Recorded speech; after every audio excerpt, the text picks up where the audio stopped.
Peggy 18.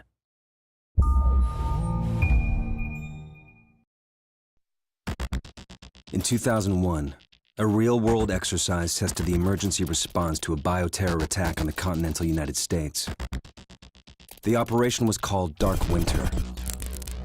Within just a few days, the simulation spiraled out of control. The operation predicted a rapid breakdown in essential institutions, civil disorder, and massive civilian casualties. Dark Winter has revealed how vulnerable we've become.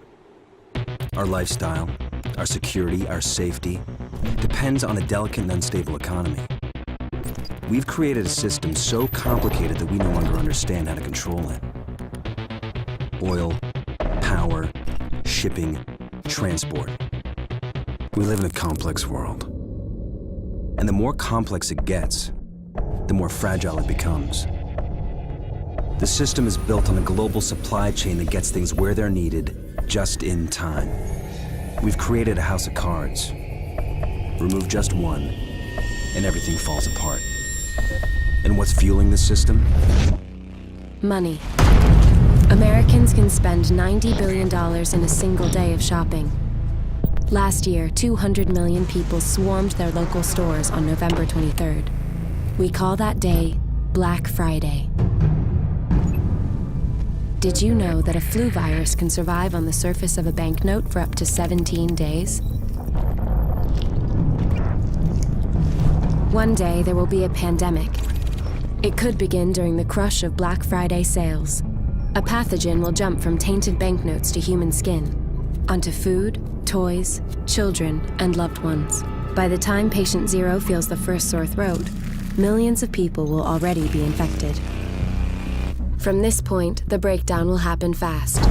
Day 1, hospitals will reach capacity. Panic will strike. Day 2, quarantine zones will be established. Resources will be rationed. Transport will go into lockdown. Day 3, international trade will stop. The oil will dry up. The stock market will collapse. Day 4, the power will fail. The shelves will be empty. The taps will run dry. And once hunger and despair take hold, people will do anything for survival. By day 5, everyone will be a potential threat.